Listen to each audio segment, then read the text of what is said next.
বন্ধুরা, আহারের গল্পে তোমাদের স্বাগত।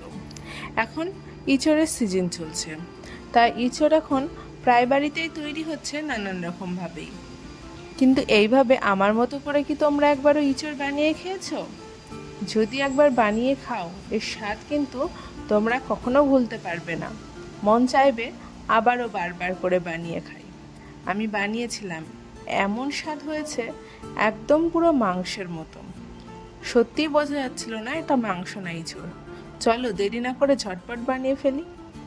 প্রথমে ইঁচড়গুলোকে আমি একটু ছোট করে কেটে নিয়েছি, তোমরা চাইলে আর একটু বড় করে কেটে নিতে পারো। এবার প্রেশার কুকারের মধ্যে দিয়ে দিলাম, সাথে দিয়ে দেব পরিমাণ মতো জল।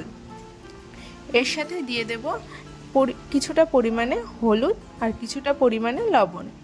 এবার সব একসাথে ভালো করে মিশিয়ে নেব। মিশিয়ে নিয়ে প্রেশার কুকারের ঢাকনা লাগিয়ে আমি 2টো সিটি দিয়ে নেব। যদি এঁচড়টাকে একটু বড় করে কেটে রাখো তাহলে 3টে সিটি দেবে। 80% মতো কুক করে নেবে। দেখো, আলুগুলোকেও কিন্তু আমি ওই এঁচড়ের মতনই সাইজ করে কেটে নিয়েছি। কড়াইয়ে ভালো করে তেল গরম করে আলুগুলোকে তেলের মধ্যে দিয়ে দিলাম। আলুগুলো তেলের মধ্যে দিয়ে এখন ভালো করে নাড়াচাড়া করে লালচে করে ভেজে নেব। গ্যাসের হিট এই সময় মিডিয়াম টু হাই হিটে রাখবে। দেখো, একটু লালচে কালার হয়ে এসেছে, আলুগুলো তুলে নিচ্ছি সব। আগে থেকে আমি যে এঁচড়টাকে সেদ্ধ করে রেখেছি, জল ঝরিয়ে নিয়ে এঁচড়টাকেও এখন ওই তেলের মধ্যে দিয়ে দেব। আর মিডিয়াম টু হাই হিটে এঁচড়টাকেও এখন ভালো করে একটু ভেজে নেব। ভালো করে নাড়াচাড়া করে তেলের সাথে এঁচড়টাকে একটু মিশিয়ে নিচ্ছি। এঁচড়টা ভাজা হোক, আমরা একটা মশলা বানিয়ে নেব। তার জন্য আমি এখানে একটা পেঁয়াজ নিয়ে নিয়েছি, সাথে নিয়ে নিলাম বেশ পরিমাণে কিছুটা রসুন। রসুনের পরিমাণটা একটু বেশি রাখবে, তাহলে স্বাদটা আরও ভালো লাগে। সাথে দিয়ে দিলাম বেশ খানিকটা আদা, কিছুটা কাঁচা লঙ্কা। তোমরা চাইলে এখানে শুকনো লঙ্কা ব্যবহার করতে পারো। এটার একটা ফাইন পেস্ট একদম বানিয়ে নেবে।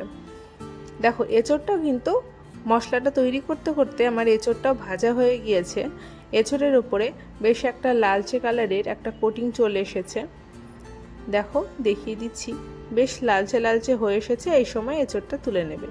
এঁচড়টা একটু ভালো করে ভাজলে স্বাদটা আরও বেশি ভালো লাগে। সরিষার তেল দিয়ে ওর মধ্যে একটা তেজপাতা, শুকনো লঙ্কা, গোটা গরম মশলা আর কিছুটা পাঁচফোড়ন দিয়ে দিলাম। এইবার ফোড়নটা একটু লাল হয়ে আসলে দিয়ে দেব 2টো ছোট সাইজের পেঁয়াজকে স্লাইস করে কেটে নিয়েছি। পেঁয়াজটাকে তেলের মধ্যে দিয়ে দিলাম।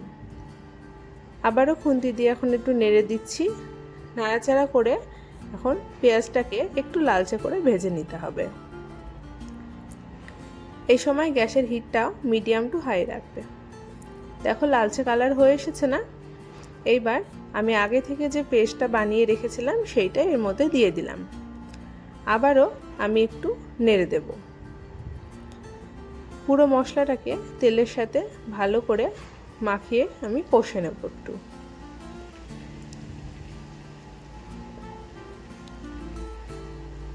মশলাটা কষা হয়ে আসলে আমি এর মধ্যে অ্যাড করব কিছু গুঁড়ো মশলা। দিয়ে দিচ্ছি সামান্য পরিমাণে একটু চিনি।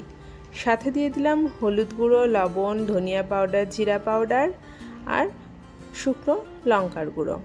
এইখানে একটু চিনির ব্যবহারের ফলে এর স্বাদটা ব্যালেন্স থাকে। বেসিক গুঁড়ো মশলা ব্যবহার করে সাথে দিয়ে দিলাম কিছুটা পরিমাণে জল। জলটা দিলে কি হয়, মশলাটা কিন্তু পুড়ে যাওয়ার সম্ভাবনা থাকে না, মশলাটা ভালো করে কষাও হয়। জলটা দিয়ে ভালো করে মশলাটাকে আবারও একটু কষে নাড়াচাড়া করে নিলাম। এইবার এর মধ্যে দিয়ে দিলাম একটা টমেটো পেস্ট।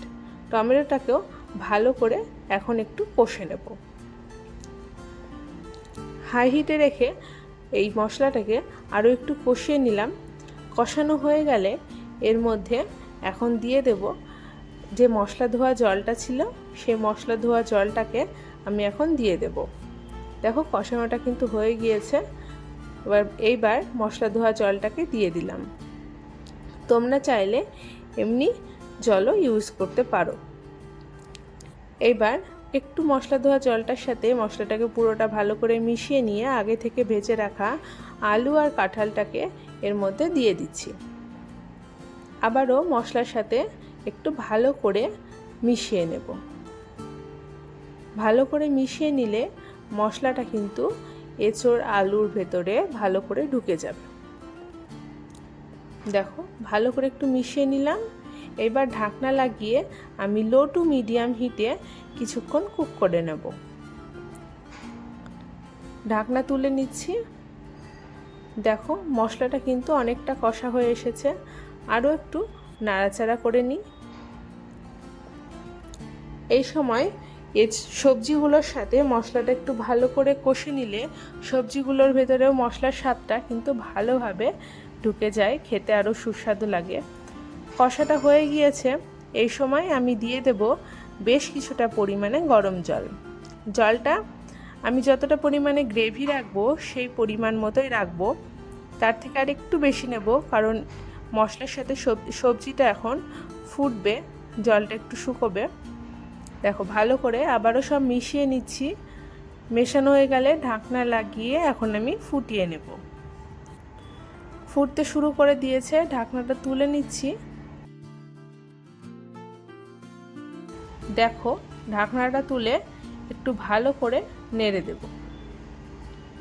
আমার এঁচোড়টাও কিন্তু ভালোভাবে সেদ্ধ হয়ে গিয়েছে, আবার দেখো আলুটাও কিন্তু খুব ভালোভাবে সেদ্ধ হয়ে গিয়েছে। এবার খুন্তি দিয়ে সবগুলো সবজিগুলো দু একটা সবজি হালকা হালকা এভাবে একটু চেটকে দাও। এইভাবে করে দিলে গ্রেভিটা কিন্তু আরও ঘন হবে আর সবজির স্বাদটাও আরও বেশি ভালো লাগবে।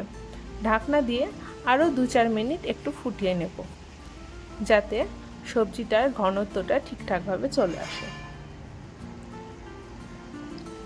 আমার কিন্তু সবজিটা প্রায় রেডি, ঝোলটাও মোটামুটি ঠিকঠাকই হয়ে গিয়েছে, আর আমি শুকোবো না। এই পর্যায়ে আমি দিয়ে দেব কিছুটা পরিমাণে গরম মশলার গুঁড়ো। দেখো খুন্তি দিয়ে এভাবে একটু নেড়ে নেবে, তাহলে কিন্তু স্বাদটা ভালো হবে। দিয়ে দিলাম গরম মশলার গুঁড়ো। এইবার লাস্টে একটু ঘি দিয়ে স্ট্যান্ডিং টাইমে কিছুক্ষণ রেখে দাও ঢাকনা লাগিয়ে। গরম গরম ভাতের সাথে সার্ভ করো, খুব ভালো লাগবে। সত্যি আমিও বানিয়েছিলাম, সত্যি খুব অসাধারণ হয়। বাড়িতে কিন্তু তোমরাও বানাবে। আমাকে কমেন্টে জানিও কিন্তু তোমাদের রেসিপিটি কেমন লেগেছে। যদি ভালো লেগে থাকে লাইক শেয়ার সাবস্ক্রাইব করতে ভুলো না কিন্তু।